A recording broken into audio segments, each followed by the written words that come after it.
مسلمان آپس میں ایک دوسرے کے نرم دل ہوتا ہے. یہ مسلمان وہ سرکار نے فرمایا تم میں سے بہترین مسلمان وہ ہے کہ تمہارے ہاتھ تمہارے پیر تمہاری زبان سے دوسرا مسلمان محفوظ رہے. یہ ہمارے نبی کی تعلیمات ہے اور اس پر مکمل طور پر صحابہ نے عمل کر کر بتایا ہے.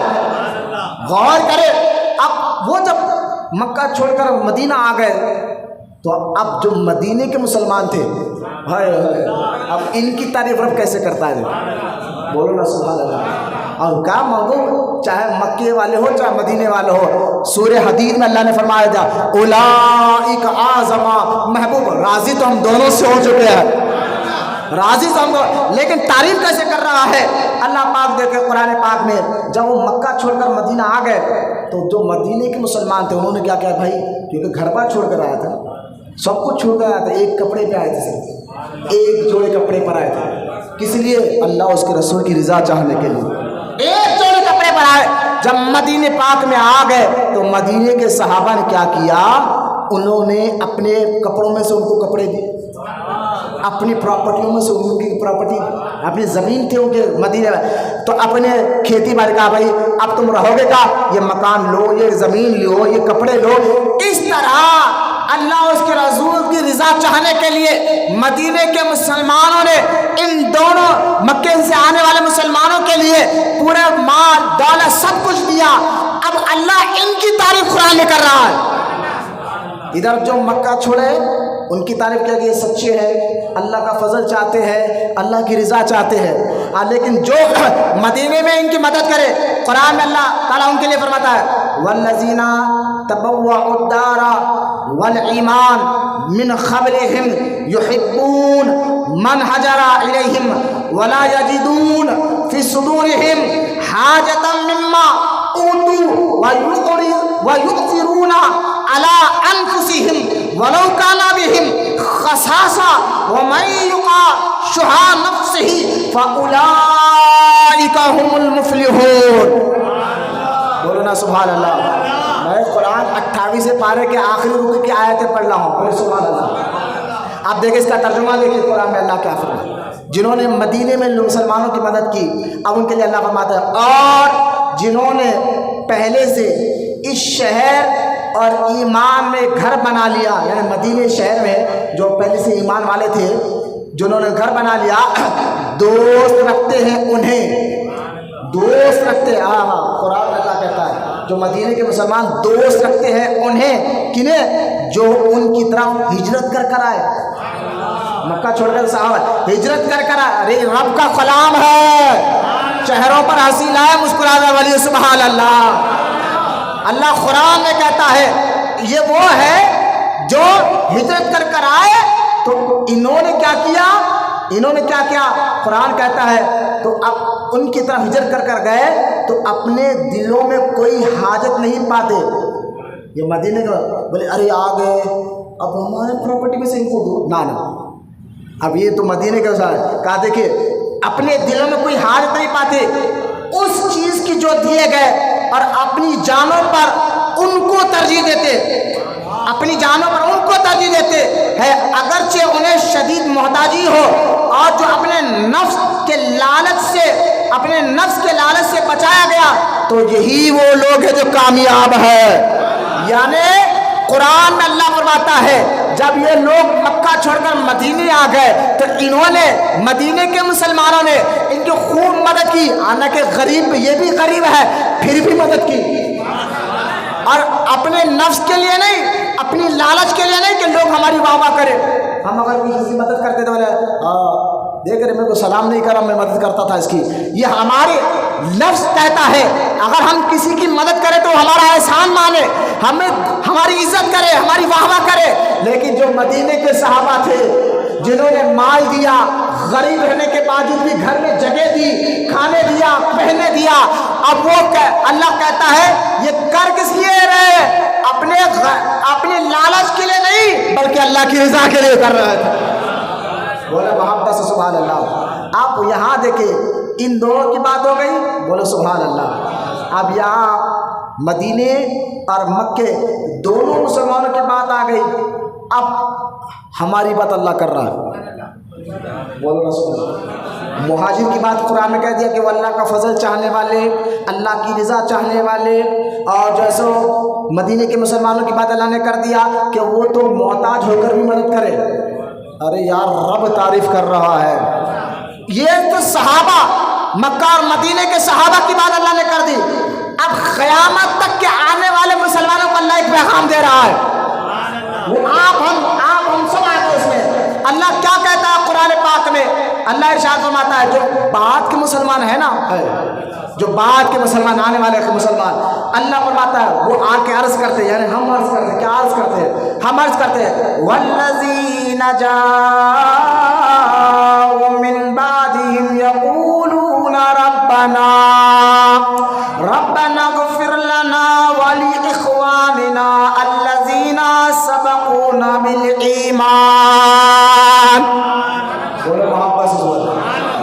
ارے بھائی میں زندوں کی یہاں تقریر کر رہا ہوں، آپ لوگ زندے ہیں نا؟ ارے بولو محبت سے سبحان اللہ۔ ایک بار سبحان اللہ بولو، جنت میں آپ کے نام کا ایک جھاڑ لگا دیا جاتا ہے۔ بیٹھے آج ہمارا حال نہیں، دل مردہ ہو گئے کیا ہمارے؟ ہو گئے۔ گانا سنیں تو چہرے پہ خوشی آ رہی ہے ماشاء اللہ، گانا سنیں گے تو ناچنا دل بولتا، دھڑکنا دل بولتا، کودنا دل بولتا، نوجوانوں کا حال ہی ہے نا۔ لیکن اللہ کا کلام سنیں اور چہرے پہ خوشی نہیں آئے تو سمجھ دو ہمارا دل کتنا مردہ ہو گیا۔ اللہ کا کلام قرآن سنا جائے تو اور پھر بھی ہمارے چہرے پر خوشحالی اور سبحان اللہ کا لفظ بھی نہ لکھے تو دل کہیں نہ کہیں ہمارا مردہ نہ ہو جائے۔ اللہ کے پاک ہمارے دلوں پر رحم فرمائے اور ہمارے دلوں کو اپنی طرف پھیر لے۔ اب دیکھیں اللہ قرآن میں کہتا ہے، دونوں صحابہ کی تعریف کی، اب آگے اللہ قرآن میں کہتا ہے بعد والے مسلمان، ہم سب آگے اس میں بعد والے مسلمان کیا کہتے ہیں؟ ربنا اغفر لنا ولاخواننا الذین سبقونا بالایمان۔ جو بعد والے مسلمان آئے کہتے ہیں اے ہمارے رب، ہم کہہ رہے کیا کہہ رہے؟ اللہ ہمارا ذکر کر رہا ہے، اے ہمارے رب ہمیں بخش دے، ہمیں بخش دے اور ہمارے ان بھائیوں کو جو ہم سے پہلے ایمان لائے۔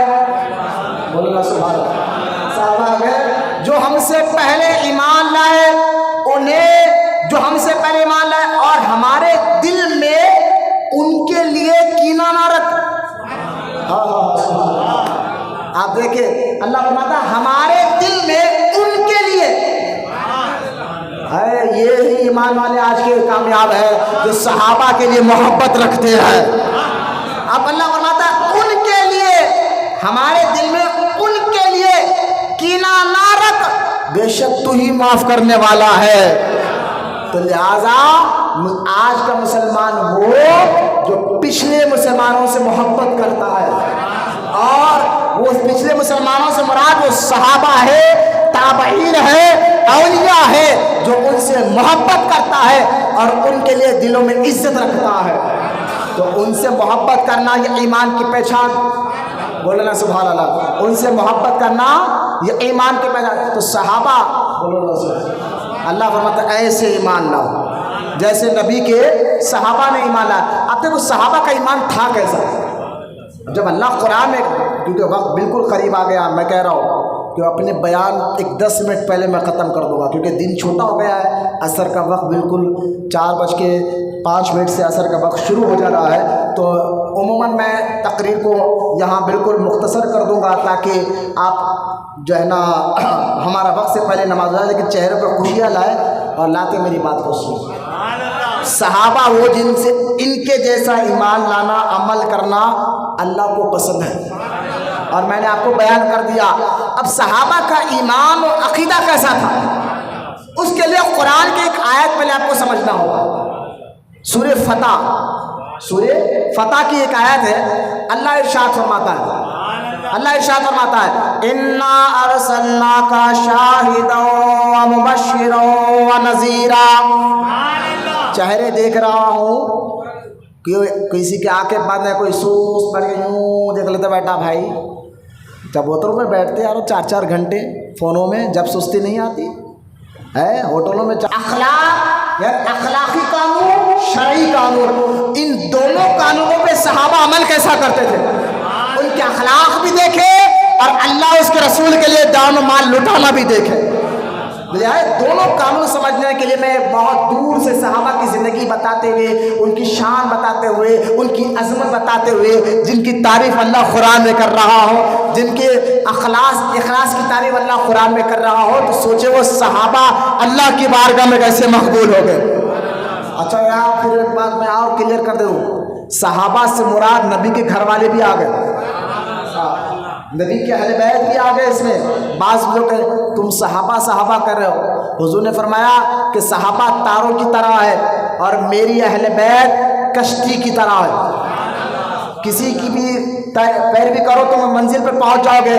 تو صحابہ کے ساتھ اہل بیت کا بھی آپ ذکر کرو مولانا. میں کہہ رہا ہوں بھائی صحابہ میں جو ہے نا اہل بیت بھی آ گئے، نبی کے گھر والے بھی آ گئے. امام حسن صحابی ہے، امام حسین بھی صحابی ہے، مولا علی تو ہے ہی صحابی. تو لہٰذا میں صحابہ سے مراد یہاں اہل بیت بھی آ گئے. لیکن صحابہ کا یقین کیسا تھا، اللہ پر، رسول پر ایمان کیسا تھا، ان باتوں کو سمجھ کر ہی آج ہمارے یقین اور ایمان کو ہم مضبوط کر سکتے ہیں. بولو محبت سے سبحان اللہ. آپ دیکھیں آج جو دور چل رہا ہے، ایک تو جعلی لوگوں سے یعنی فیک قسم کے بابا لوگوں سے بچنا ہے، دوسرا جو ہے وہابی بدعقیدوں سے ہمارا ایمان عقیدہ بچنا ہے. اگر آج ہم جو ہے نا، اگر آج ہم کوئی کہے کہ یا غوث المدد پریشانی میں، تو یہ شرک. بولے نہیں، اللہ سے مدد مانگنا، غوث اعظم سے نہیں مدد مانگ سکتے. تو آپ اسے کہو بھائی آپ جو یہ کہہ رہے ہو نا مدد صرف اللہ سے مانگنا، ایسا بتائیے کبھی صحابہ بھی صرف اللہ سے مدد مانگتے تھے؟ صرف اللہ ہی سے مدد مانگتے تھے یا مشکل وہ نبی سے بھی مدد مانگتے تھے؟ بات پتہ کی کر رہا ہوں کہ بات سمجھیے آپ، کیونکہ صحابہ کے بارے میں ابھی ہم نے قرآن کی ایک میں 3-4 آیتیں میں نے پڑھ کر بتائی ہے، ان سے اللہ راضی ہو چکا. اگر وہ کوئی غلط کام کرتے، شرک کرنا اللہ کو گالی دینا ہے، معاذ اللہ، شرک کرنے والا اللہ کو گالی دیتا ہے.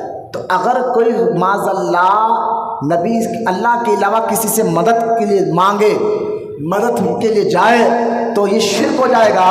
تو پھر صحابہ اکرام تو ہر چھوٹی چھوٹی مشکل کے لیے حضور کی بارگاہ میں جایا کرتے تھے. میں آپ کو ایک حدیث بتا کر بات جو ہے یہ آیت کا ترجمہ بتا کر بات ختم کرتا ہوں، تاکہ ہماری آنے والی بات آسان سمجھ میں آ جائے. کہ مشکل کے وقت صحابہ حضور کے پاس جاتے تھے. پتہ کیا چلا؟ پریشانی اور مشکلوں کے وقت اللہ کے محبوبوں کے پاس جانا آج کے مسلمان کا طریقہ نہیں، صحابہ کا بھی طریقہ رہا ہے. اگر یہ غلط ہوتا، سارے وہابیوں کو چیلنج ہے، قرآن میں اللہ فرماتا ہے کہ تمام صحابہ جنتی، تو جنتیوں والا عمل پڑھو، وہابیوں والا نہیں. مشکل کے وقت صحابہ حضور کے پاس جایا کرتے تھے. آج حضور تو زندہ ہے ہمارے لحاظ خبر میں، لیکن آج ہم اولیاء کے پاس جاتے ہیں. کیوں کہ اللہ کے محبوبوں سے مدد مانگنا کوئی غلط نہیں، اللہ کی عطا سے یہ نبی اور ولی مدد کرتے ہیں. جیسا کہ آپ دیکھیں صحیح بخاری کی حدیث ہے، صحیح بخاری کتاب الانبیاء، جہاں نبیوں کا ذکر ہے، وہاں پر یہ حدیث پاک موجود ہے کہ نبی کریم صلی اللہ تعالی علیہ وسلم جمعہ کا دن تھا، سرکار جمعہ کے لیے خطبہ دے رہے تھے. دن بھی جمعہ کا تھا، خطبہ دے رہے تھے اور ساری مسجد صحابہ سے بھری ہوئی تھی. اتنے میں ایک صحابی آئے اور آ کر دونوں ہاتھ اٹھا کر کہا یا رسول اللہ. ارے چہرے میرے طرف دیکھ کر بولیے سبحان اللہ. وہ صحابی آئے، کہا یا رسول اللہ، آقا ہمارے کھیت سوکھ چکے ہیں، ہمارے جانوروں میں سے بکریوں کے تھان سوکھ چکے ہیں، آقا بارش نہیں ہو رہی ہے، جس کی وجہ سے ہمارے جو ہے کھیت بھی سوکھ گئے ہیں اور بکریوں کے تھان سے دودھ بھی سوکھ گیا ہے. آقا ہم جئیں گے کیسا؟ آقا بارش اگر نہیں ہوگی تو ہمارا کھیت کیسے ہرے بھرے ہوگے؟ ہم کھائیں گے کیا؟ ہم پیئیں گے کیا؟ حضور دعا فرمائے، کرے تو کیا کرے؟ پریشانی آ گئی، مشکل آ گئی، یاد آپ آ گئے ہیں. مجھے بتایا وہ بارش نہیں ہو رہی تھی، وہ صحابی کس سے شکایت کر رہے ہیں؟ اور حدیث بھی بخاری کی ہے، کتاب الانبیاء، جہاں نبیوں کا ذکر ہے وہاں بھی حدیث پڑھے۔ جمعہ کا دن تھا، سرکار خطبہ دے رہے تھے، اتنے میں وہ صحابی آ گئے، کہا حضور بارش نہیں ہو رہی، جس کی وجہ سے پریشانیاں آپ نے دیکھا کتنے۔ حضور نے یہ نہیں کہا میں کیا کر سکتا ہوں، حضور نے یہ نہیں کہا کہ میں تو ایک اللہ کا بندہ ہوں، جو وہاں بھی کہتے ہیں ہمارے ذہن میں بٹھاتے ہیں۔ حضور نے یہ نہیں کہا کہ میں کیا کر سکتا ہوں، میں اللہ کا بندہ ہوں، جاؤ مسجد میں جاؤ، آئے ہو مسجد میں 2 رکعت نماز پڑھ کر اللہ سے دعا کرو۔ بھائی یہ مجھ سے کہہ رہے ہو میں کیا کر سکتا ہوں، بلکہ مجھ سے کہنا شرک ہے، ایسا حضور نے نہیں کہا، ایسا حضور نے نہیں کہا، بلکہ حضور کھڑے ہوئے، حضور کھڑے ہوئے اور کھڑے ہو کر رب کی بارگاہ میں دعا کی، کہا یا اللہ بارش بھیج، مولا بارش بھیج تاکہ کھیت ہرے بھرے ہو جائے، جانوروں کے تھان بھر جائے۔ صحابہ کہتے ہیں خدا کی عزت و جلال کی قسم میرے نبی دعا کر کر ہاتھ نیچے آئے بھی نہیں تھے، ابر بھی آیا، بارش بھی شروع ہو گئے۔ اچھا اس حدیث کے جو راوی حضرت انس، وہ فرماتے ہیں جب حضور دعا کرنے سے پہلے پورا آسمان صاف تھا، بولو سبحان اللہ، کہیں آسمان کے کسی کونے پر ایک ابر کا ٹکڑا بھی نظر نہیں آ رہا تھا، دھوپ کڑاکے کی تھی، پورا آسمان صاف تھا، لیکن جب اس صحابی نے شکایت کی آقا کھیت سوکھ رہے ہیں، ہم پانی کے لیے ترس رہے ہیں، سرکار کو اتنا جلال آیا، سرکار نے رب کی بارگاہ میں دعا فرمائی۔ حضرت انس کہتے ہیں مجھے بتائے ہاتھ اوپر کر کے نیچے کرنے میں کتنا وقت لگے گا؟ کبھی آپ ہاتھ دعا کرتے ہیں، دعا کر کے نیچے کرنے میں کتنا وقت لگے گا؟ 5 منٹ؟ 5 منٹ کون ہاتھ اتنا لمبا کر کے رکھتا ہے بھائی، رکھنا بھی چاہیے، وہی تو سب دینے والا ہے۔ لیکن بتا رہا ہوں 4 منٹ، 2 منٹ، 1 منٹ، اب اندازہ کرے سرکار نے اپنے نورانی ہاتھ اٹھائے، انس کہتے ہیں آسمان میں ابر کا ایک ٹکڑا تک نہ تھا، لیکن سرکار نے اپنا ہاتھ پھیرنے سے پہلے ابر بھی آیا، بارش بھی شروع ہو گئی۔ اسی کو بولتے ہیں بھر دو جھولی میری یا محمد، اسی کو بولتے ہیں بھر دو جھولی میری یا محمد۔ مشکل کے وقت صحابہ حضور سے پاس جاتے تھے، بولو نا سبحان اللہ، جاتے تھے۔ صحابہ کا یہ عمل ہمیں سبق دے رہا، سنیو مشکلوں کے وقت اللہ کے ولیوں کے پاس جانا کوئی عیب کی بات نہیں ہے، بلکہ پہلے سے مسلمانوں کا طریقہ رہا ہے۔ میں کتنی بار آپ کو سمجھاؤں، لیکن صحابہ بولو نا سبحان، بولو محبت سے۔ اچھا بات ابھی مکمل حدیث نہیں ہوئی۔ صحابی کہتے ہیں، انس کہتے ہیں لگاتار 8 دن تک بارش ہوئی، پھر جمعہ آ گیا، جب جمعہ آ گیا وہی صحابی آئے، پھر سے کھڑے ہوئے، جانتے تھے نا حضور مشکل کشا ہے، پریشانیاں آ گئی، حضور کہتے تو اللہ ٹال دے گا، جانتے تھے نا، یہی تو عقیدہ تھا نا۔ لہذا وہ صحابی کہے یا رسول اللہ اب تو تالاب بھر چکے، پانی کے کنویں بھر چکے، بارش اتنی ہو رہی ہے آقا، کہیں ایسا نہ ہو کہ ہمارے کھیت نقصان ہو جائے۔ سرکار نے چاہتے کیا ہو؟ حضور بارش رک جائے، سبحان اللہ، بارش رک جائے۔ سرکار نے بولا میرے ہاتھ میں کیا ہے، میں کیا کر سکتا ہوں، مجھے کیوں کہ ایسا حضور نے نہیں کہا۔ بخاری کی حدیث پاک ہے، سرکار کھڑے ہوئے اور کھڑے ہو کر کہا یا اللہ بارش مدینے کے ارد گرد برسا، مدینے کے آجو بازو پر مدینے میں بارش روک دے۔ صحابہ کہتے خدا کی قسم ہم نے اس وقت مدینے شہر میں گنبد کی طرح دیکھا، گنبد کے نیچے بارش ہوتی ہے تو گنبد کے ارد گرد بارش ہوتی ہے، اس طرح حضور کی دعا سے مدینے کے باہر بارش ہو رہی ہے، مدینے کے اندر بارش رک گئی ہے۔ یہ حدیث میں آپ کو اس لیے بتا رہا ہوں مسلمانوں کہ اب صحابہ جیسے ایمان کو اللہ نے پسند فرمایا۔ قرآن میں سورہ بقرہ میں اللہ نے کیا کہا؟ آمنو، ایسے ایمان لاؤ۔ نبی کو مشکل کشا سمجھنا یعنی نبی کی مشکل ہٹاتے ہیں، پریشانیوں کو ہٹاتے اللہ کی عطا سے، ایسا سمجھنا شرک نہیں ہے۔ آج کا وہابی آپ کے ایمان اور عقیدے کو خراب کر رہا ہے۔ خدا کے واسطے اپنے ایمان اور عقیدے کو مضبوط کریے، صحابہ جیسا ایمان لائیے۔ لہذا یہ آخری آیت دیکھو، اٹھنے جانے والوں کو بڑی بڑی مہربانی، یہ آخری آیت کا ترجمہ پڑھ کر انشاءاللہ بالکل ہم ایگزیکٹ ٹائم پر میں جماعت کھڑا کر دوں گا۔ اب قرآن میں اللہ فرماتا ہے، سمجھ گئے، مشکل وقت صحابہ حضور کے پاس جاتے ہیں۔ ابھی تو ایک حدیث سنایا ہوں، میں بتاؤں گا کہ صحابہ کا، کیونکہ یہی صحابہ جیسا ایمان اللہ کو پسند ہے، تو ہم مشکل کے وقت ہم بھی اللہ کے محبوبوں کے پاس جاتے ہیں، کوئی شرک نہیں ہے۔ لیکن اب دیکھیں اللہ قرآن میں فرماتا ہے صحابہ جیسا ایمان لاؤ۔ قرآن میں اللہ فرماتا ہے انا ارسلناک شاہدا و مبشرا و نذیرا، چہرے پر مسکراتے ہوتے بولے سبحان اللہ۔ پھر اللہ آگے فرماتا ہے لتؤمنوا باللہ ورسولہ وتعزروہ وتوقروہ، پھر اللہ فرماتا ہے وتسبحوہ بکرۃ واصیلا۔ اب ترجمہ سنیے، آپ بڑا ایمان تازہ ہو جائے گا، اور میں ترجمہ پڑھ کر بات ختم کر دوں گا انشاءاللہ۔ ہم سنت کے لیے کھڑے ہو جائیں گے، پھر اس آیت کا ترجمہ، اس کی پوری مکمل تفسیر اللہ زندگی رکھا تو آنے والے جمعہ میں آپ کے سامنے رکھیں گے، بس آپ وقت کے پابندی کے ساتھ سامنے آ جائے۔ لیکن مختصر سا ترجمہ آپ سن لیں اللہ کہہ رہا کیا ہے اور صحابہ اس پہ عمل کیسے کر کر بتایا۔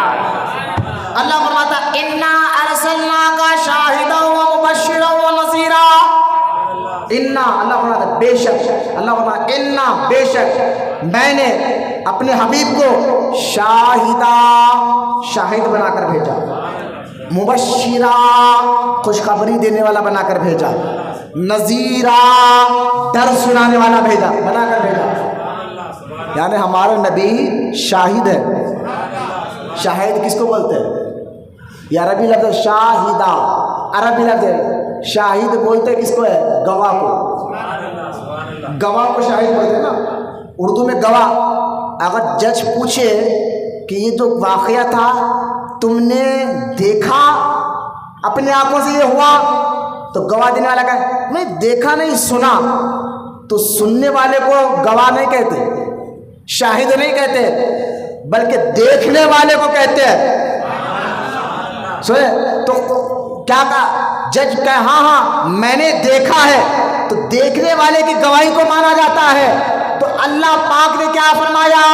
اے حبیب ہم نے آپ کو شاہد بنایا، یعنی ہمارے نبی ہر وقت ہمیں دیکھتے ہیں، ہمارے گواہی، ہمارے حالات، کیونکہ ہمارے نبی حاضر و ناظر ہے، ہمارے ظاہر حال کو بھی دیکھتے ہیں، ہمارے دل حال کو بھی دیکھتے ہیں۔ آج جو بھی اچھی نیتیں ہیں حضور دیکھتے ہیں، آپ نیت کر لیں کہ اللہ ان کے صدقے میں ہمارے مشکلوں کو دور فرما دے۔ لہذا خیر اس یہ شاہدہ کے اوپر گھنٹوں تقریر ہو سکتی ہے، میرے نبی گواہ ہے، کیسے ہے کیا ہے ڈیٹیل بتانے میں گھنٹوں لگ سکتے ہیں، لیکن میرا موضوع یہ ٹاپک نہیں۔ پھر اللہ نے فرمایا وہ مبشر، یہ مبشر یعنی خوشخبری دینے والا، یعنی آپ کو کہتے ہیں اللہ پر ایمان لاؤ، آخرت پہ یقین رکھو، اللہ جنت میں، یہ خوشخبری ہے۔ پھر بنا وَالنَّذِيرَ، نذیرہ، پھر یہ نبی تمہیں ڈر بھی سناتا ہے، اگر اللہ کی نافرمانی کرو گے، رسول کی نافرمانی کی تو اللہ دوزخ میں ڈالے، ڈر بھی سناتا۔ لیکن بات یہ آج اب سیکنڈ والی آیت دیکھیں، اللہ فرماتا ہے لِتُؤْمِنُوا بِاللَّهِ وَرَسُولِهِ، اللہ فرماتا ہے لِتُؤْمِنُوا، اب ہمیں کہہ رہا ہے اللہ لِتُؤْمِنُوا، اللہ ہمیں کہہ رہا ہے۔ یقین جانیے اللہ کے کلام میں جو مٹھاس ہے نا، کسی حافظ سے پوچھ کیا ہے، ہمارے آنکھیں ہمارے کان گانے اور غلط لوگوں کے سن سن کے دیکھ دیکھ کے نا، یہ قرآن کی مٹھاس ہمارے دلوں پر اثر نہیں کر رہی۔ کسی اللہ والے کی صحبت میں رہو، یہ گندگی آنکھوں کی ختم ہو جائے، کانوں کی گندگی ختم ہو، دل میں پاکیزگی آئے، پھر رب کے کلام میں مزہ آئے گا، سننے میں مزہ آئے گا۔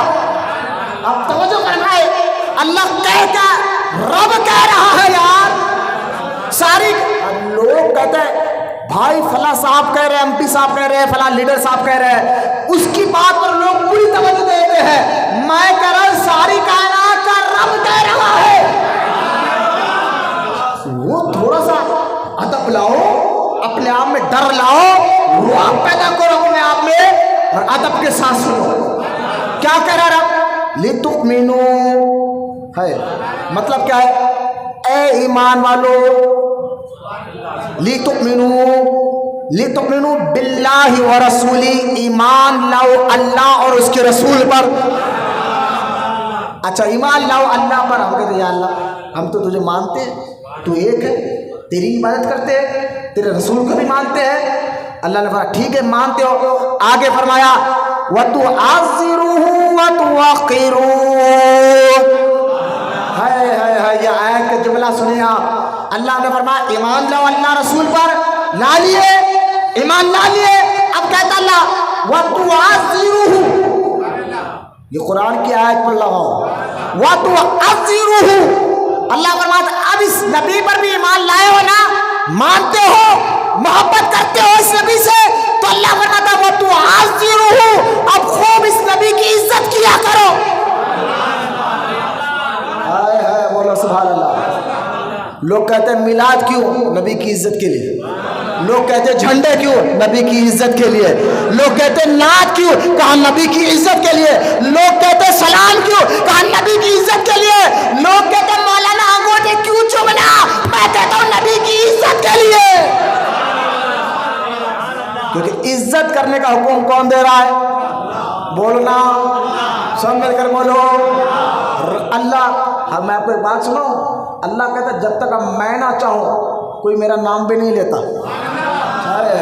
اللہ کہتا ہے جب تک میں چاہتا ہوں کہ میرا بندہ میرا نام لے, تبھی تو کہتا ہے اللہ.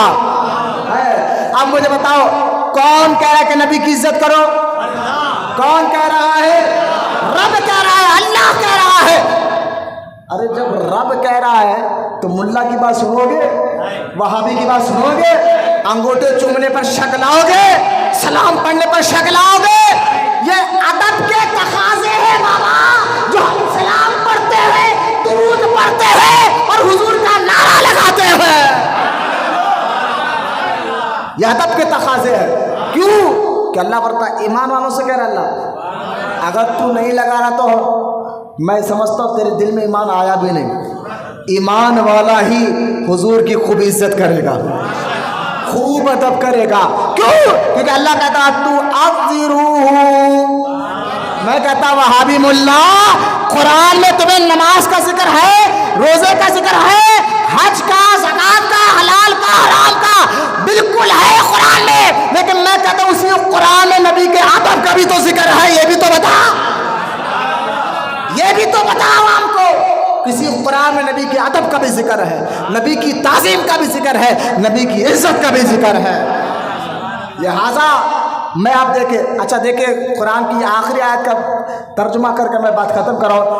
اس پر میں بتاؤں گا وَتُعَزِّرُوهُ, اللہ فرماتا ہے نبی کی خوب عزت کرو. صحابہ کیسا کر کر بتائیں, لیکن ٹاپک نہیں ہے, آنے والے جمعہ میں آپ کو بتاؤں گا. لیکن اللہ فرماتا ہے وَتُسَبِّحُوهُ بُكْرَةً وَأَصِيلًا. اب دیکھیں آپ, پہلی آیت میں کہا اللہ پر ایمان لاؤ, نبی پر ایمان لاؤ. دوسری آیت میں کہا اس نبی کی خوب عزت کرو, خوب ادب کرو. ایمان کو پہلے رکھا, عزت کو بیچ میں رکھا. پھر کیا کہا اللہ نے؟ وَتُسَبِّحُوهُ بُكْرَةً وَأَصِيلًا. اب اللہ کی عبادت کرو. بولنا سبحان اللہ. عبادت کو آخری میں رکھا, پہلے ایمان, دوسرے نمبر پہ نبی کی عزت, تیسرے نمبر پر رب کی عبادت. پتا کیا چلا؟ اللہ انہیں کی عبادت کو قبول فرماتا ہے جن کے دل میں حضور کا ادب اور عزت ہوا کرتی ہے, جن کے دل میں اللہ کے رسول کی عزت ہو, جن کے دل میں اللہ کے رسول کا ادب ہو, جن کے, اور الحمدللہ یہ ادب کا حصہ اہل سنت و جماعت میں ہی آیا ہے. یہ ادب کا حصہ کیونکہ اہل سنت وہ جماعت ہے جو صحابہ اور اہل بیت کے چاہنے والی جماعت ہے۔ یہ ادب ہے جو انگوٹھے چوم کر ہم بتاتے ہیں، یہ ادب ہے جو میلاد کر کر ہم بتاتے ہیں، یہ ادب ہے یا رسول اللہ المدد کہہ کر ہم بتاتے ہیں۔ نبی کا ادب کرنے والا، اب دیکھیے قرآن میں اللہ بول رہا تھا اب عبادت کرو، بولو نا سبحان اللہ۔ اب یہ تین باتیں، اللہ رسول پر ایمان لاؤ، نبی کی تعظیم اور عزت کرو اور عبادت کرو اللہ کی۔ ان تین باتوں میں صحابہ نے کیسے عمل کر کر بتایا۔ یہ آپ کو اگر سننا ہے، ایمان اور عقیدے کو مضبوط کرنا ہے تو جمعہ ضرور آئیے۔ آنے والے جمعہ کے وقت ختم ہو گیا، آنے والا جمعہ ضرور آئیے، وقت سے پہلے آئیے، اور 12:45 سے بیان شروع ہو جاتا ہے۔ اللہ کی بارگاہ میں دعا اللہ ہم تمام کو کہنے سننے سے زیادہ عمل کی توفیق عطا فرمائے۔ یا رب العالمین ہمیں سچا عاشق رسول بنا اور قیامت تک ہماری نسلوں میں عاشق رسولوں کو پیدا فرما۔ یا رب العالمین ہر سنی مسلمان کو، بدعقیدہ تحریر کو، وہابیوں سے ان کے ایمان و عقیدے کی حفاظت فرما۔ وما علینا الا البلاغ والحمد للہ رب العالمین۔